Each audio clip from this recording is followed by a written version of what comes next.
Previously on Soul Leveling Ragnarok. We followed Gray's journey through the primordial forest as he fought to become the apex predator within it, and claim the primordial darkness for himself.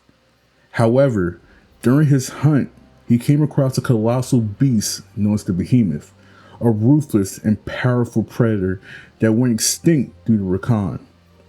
The Behemoth proved too much for Gray, but he did not give up. Just as soon as it seemed that Gray was done for, Suho suddenly appeared and saved his comrade.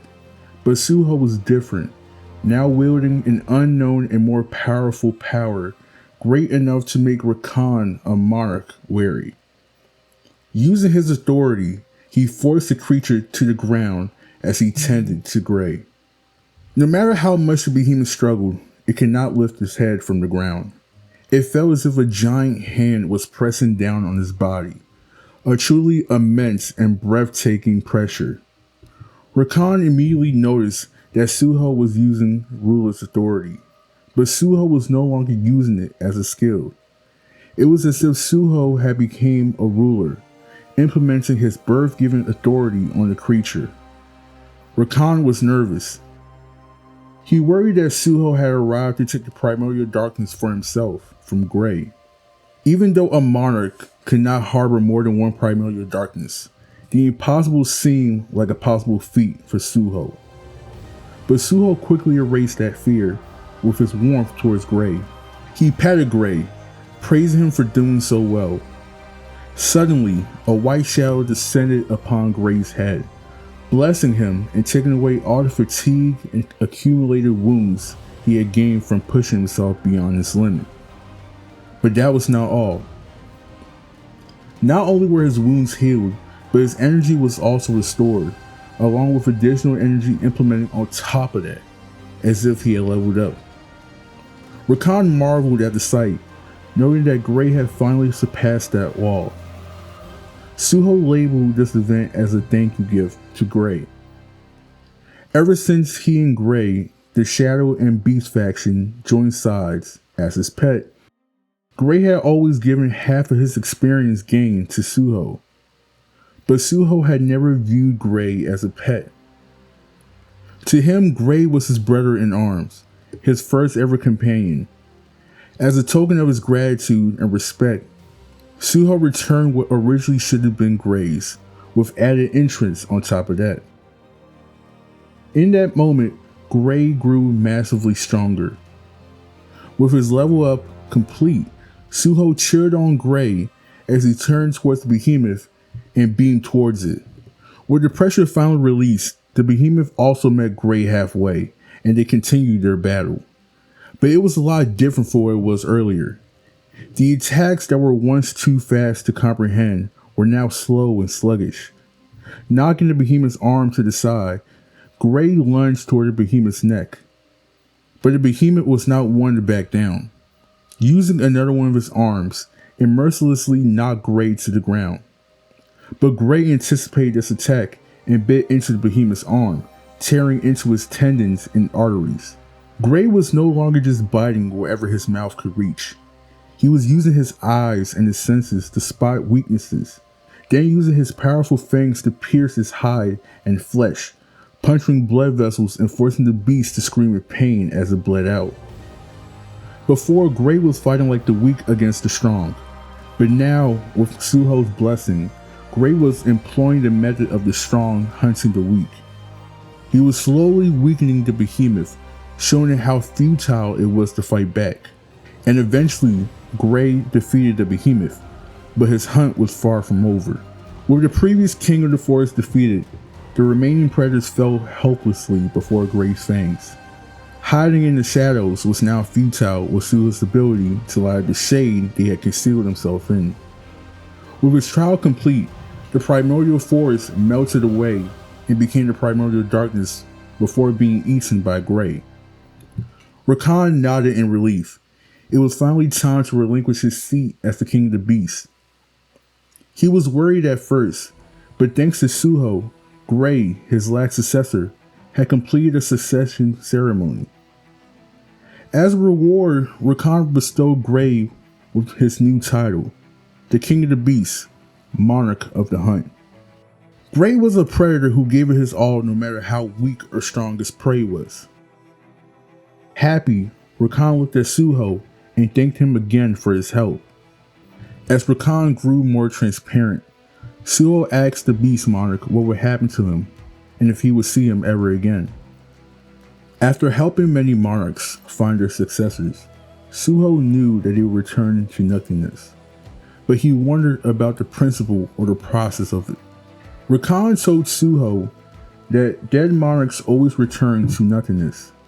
More specifically, when the monarch dies, they are swallowed by a primordial darkness that they once harbored. But when the next monarch is born, just like how Ashborn passed on his powers to Jinwoo, he will also melt into the primordial darkness and become one with Gray. Like Ashborn lives within Jinwoo, he will live within Gray. Just like that, Rakan vanishes and goes into Gray. Within the new monarch's eyes, a more mature and deep gaze can be seen, just like the one Suho saw on Rakan when they first met. Gray and Suho return to the real world, greeted by their allies. There, Emmett asks Suho if he had become a monarch yet, but Suho shakes his head, telling him that he's postponing succession until he has gained more advancement points. At his answer, the white shadow beneath him flickers, as if impatiently waiting for his answer. Not wanting to keep it waiting for too long, Suho decides to take care of his overdue task one by one, with the first one being to take care of the Apostle of Conquest. Chapter 347 of Soul Leveling Ragnarok was a very great chapter, and there are two things that stuck out the most to me. The first one being Suho and Gray's relationship and how it comes together within this chapter. Because the thing that makes it so beautiful is that, one, where they began. We all know that Suho saved Gray, and in order to help Rakan and help Gray become the next monarch, Gray took him in, albeit with the system as a pet. However, like Suho said, he never viewed him as a pet, but more so as a companion, someone who fought in battle with him. And I think that Gray really didn't need this, because as we've seen in the previous chapter, Gray was still being or acting as a hunting dog. And the reason why Suho coming in and giving the half of the experience that he took from him is so important, because the reason why Gray still acted the way that he did as a hunting dog was because he still had that leash that was connected to Suho from the system.